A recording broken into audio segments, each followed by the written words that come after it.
Hi అండి. తెలుగు కథల ప్రపంచంకు స్వాగతం. ఇవాళ ఈనాడు ఆదివారం పుస్తకంలోని ప్రమోషన్ అనే కథను వినేద్దామండి. వారమైంది ఇక్కడికి వచ్చి ప్రమోషన్ మీద రావాల్సి వచ్చింది. ఈ ప్రమోషన్ వచ్చినప్పుడు చాలా గర్వంగా అనిపించింది. ఆషామాషీగా వచ్చేదిగా మా ఫీల్డ్లో ఎంతో కష్టపడాలి, ఎన్నో త్యాగాలు చేయాలి. అది సరిపోదా అన్నట్టు ఈ ప్రమోషన్ తీసుకుంటే ఇక్కడికి రావాల్సిందే, వేరే దారి లేదు. ఈ వారం రోజుల్లో ఇక్కడ చాలామందిని కలిశాను. నాకంటే ముందు ప్రమోట్ అయ్యి ఇక్కడికి వచ్చిన వారిని, నాతో పాటు ప్రమోట్ అయిన వారిని కలిశాను, సురేష్ని తప్ప. రాగానే కలుద్దామనుకున్న సురేష్ ఈరోజే కనిపించాడు. వాడు ఎప్పుడో 2014లో ప్రమోట్ అయ్యాడు. నేను సరిగ్గా దశాబ్దం తర్వాత అదే ప్రమోషన్ తీసుకుని ఇక్కడికి వచ్చాను. మునుపటంత హుషారు లేదు వాడిలో. పలకరిద్దామని దగ్గరికి వెళ్ళాను. పాత స్నేహితుడిని 10 ఏళ్ల తర్వాత చూశానన్న ఆనందం కొంచెం కూడా కనిపించలేదు వాడిలో. ఎలా ఉన్నావురా అడిగాడు వాడు. బాగానే ఉన్నాను, నువ్వు? బాగానే ఉన్నాలే. నువ్వు చెప్పు, ఇంట్లో అందరూ ఎలా ఉన్నారు? అమ్మ వాళ్ళు, పిల్లలు, సుజాత ఎలా ఉన్నారు? అందరూ బాగానే ఉన్నారా. సుజాత కూడా బాగుంది. ఉషకి 11 ఏళ్ళు, సూర్యకి 6 ఏళ్ళు. అబ్బాయి పుట్టిన విషయం నీకు తెలియదనుకుంటా. వాడు నువ్విక్కడికి వచ్చాక పుట్టాడు. అవునా? కంగ్రాట్స్. మొత్తానికి వాసుడు వచ్చాడు అయితే. థ్యాంక్యూరా. మా ఉద్యోగాల్లో వారసులకి మంచి గిరాకీ ఉంటుంది. ఎందుకంటే మేము తప్ప ఇంకెవరూ ఈ ఉద్యోగానికి ముందుకు రారు. వచ్చినా సెలెక్ట్ అయ్యేది చాలా తక్కువ మంది. కొడుకు పుట్టాడన్న మాటే కానీ పిల్లల్ని చాలా చిన్న వయసులో ఇలా వదిలేసి వచ్చాను అనే బాధ కొంచెం ఉంది. ఈ ఉద్యోగంలో చేరాక కొన్ని బాధ్యతలు తప్పవు మరి. అలా కబుర్లు చెప్పుకుంటూ నడుస్తూ వెళ్తున్నాం. ఇంతలో సురేష్ వాళ్ళ అన్నయ్య కనపడ్డాడు. ఎప్పుడూ సురేష్ మాటల్లో వినడమే కానీ నిజంగా అంత గంభీరమైన ఆకృతిని నేను చూడలేదు. తనతో కాసేపు మాట్లాడి మళ్ళీ మేము మాటల్లో పడిపోయాం. అక్క వాళ్ళు ఎలా ఉన్నారు అని అడిగాడు సురేష్. బాగున్నారు. వాళ్ళు అమెరికాలో సెటిల్ అయ్యారు. వాళ్ళకి 2 పిల్లలు కదా.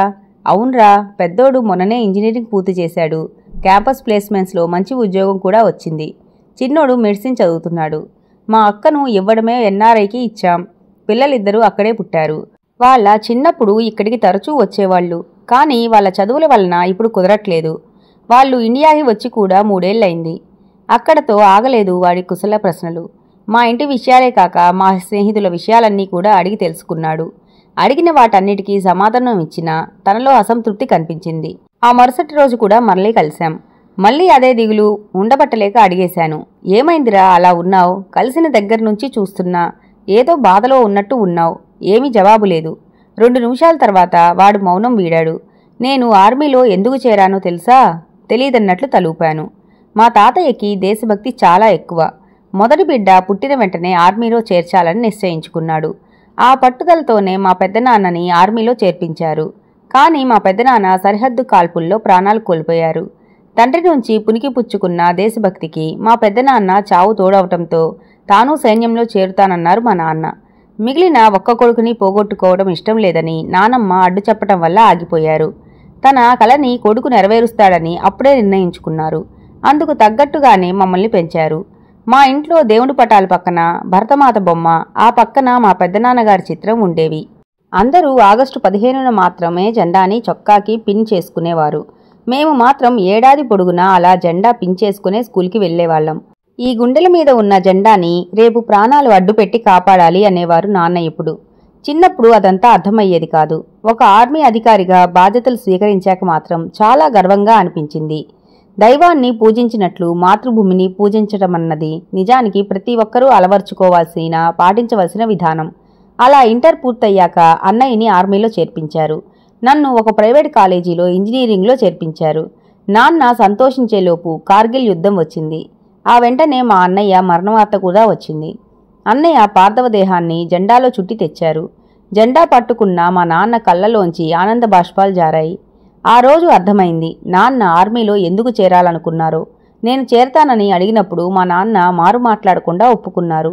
ఇంత ఆర్ద్రమైన కథ విన్నాక నేను ఏమీ మాట్లాడలేకపోయాను.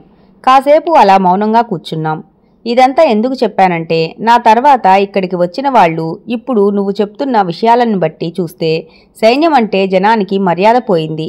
అమర సైనికుల పేర్లు శిలాఫలకాలపైన మాత్రమే ఉంటున్నాయి, జనాల మనసుల్లో కాదు. భరతమాత ముద్దు బిడ్డలం. ఉగ్గుపాలిచ్చి పెంచిన తల్లికి రక్తంతో రుణం తీర్చుకునే బిడ్డలం. ప్రాణాలొడ్డి తల్లి మానం కాపాడే బిడ్డలం. అర్ధాంగి నుదుట బొట్టు తెచ్చి తల్లి సౌభాగ్యం నిలబెట్టే బిడ్డలం. ఇదేనా మనకు ఇచ్చే గౌరవం? వారి కోసం ప్రాణాలిచ్చినప్పుడు కనీసం మనల్ని గౌరవించటం వాళ్ళ నైతిక బాధ్యతని గుర్తుపెట్టుకోరా? ఆ మాత్రం కృతజ్ఞతాభావం కూడా ఉండట్లేదనే బాధ తొలుస్తోంది నన్ను. నిజమే, తల్లిదండ్రులేమో ర్యాంకుల వెంట పిల్లల్ని తరుముతున్నారు. పిల్లలేమో ఐఐటి ప్రవేశ పరీక్షలకి 1వ తరగతి నుండే చదువుతున్నారు. యువత ఏమో విదేశాల్లో ఇచ్చే డాలర్ల వెంట పరుగు తీస్తున్నారు. వీటన్నిటి మధ్య రోజు వందే మాత్రం జనగణమన పాడటం కూడా మర్చిపోయారు. మాతృభూమికి రుణపడి ఉన్నామన్న సంగతి మర్చిపోయారు. అందరూ ఎందుకు, మా అక్క సంగతే తీసుకుంటే నాకిప్పుడు చాలా కోపం వస్తుంది. వాళ్ళ పిల్లలు అక్కడ సెటిల్ అయిపోతే వాళ్ళకి ఇక్కడికి రావాల్సిన అవసరం ఏముంటుంది? రావటానికి కారణాలు కూడా ఏమీ మిగలవు. ఈ విషయాలన్నీ నా కొడుక్కి చెప్పకుండా వచ్చేశాననే బెంగ పట్టుకుంది నాకిప్పుడు. కనీసం సుజాతకి చెప్పున్నా బాగున్ను. ఎంత ఆర్మీ కుటుంబమైనా సుజాత కొంచెం సాఫ్ట్. కొడుకంటే ప్రాణం. ఆర్మీలో చేర్పిస్తుందో లేదో అన్న ఆందోళన మొదలైంది. చేసేదేమీ లేదు, ఇక్కడే వేచి చూడాలి. 20 ఏళ్ల తర్వాత స్నేహితులతో సరదాగా కబుర్లు చెప్తున్నా నా భుజం మీద ఒక చేయి పడింది. తిరిగి చూశాను. ఉష, నా కూతురు ఉష వచ్చింది ఇక్కడికి. గుండెల్లో పొంగిన గర్వం కళ్ళ నుంచి బయటకొచ్చింది. గట్టిగా హత్తుకున్నాను. సుజాత నన్ను నిరాశపరచలేదు. నేను ఊహించిన దానికంటే గొప్పగా పెంచింది. ఉషని ఇక్కడికి పంపింది. యుద్ధభూమి నుండి వీరస్వర్గానికి ప్రమోషన్ అందుకొని రావటం మాటలు కాదు, అది సాధించింది నా చిట్టి తల్లి. వందే మాతరం. ఈ కథ గనక మీకు నచ్చినట్లయితే లైక్ చేసి, షేర్ చేసి, కామెంట్ చేసి మన ఛానల్కి సపోర్ట్ చేసేయండి ఫ్రెండ్స్. ఇక ఉంటానండి. By by.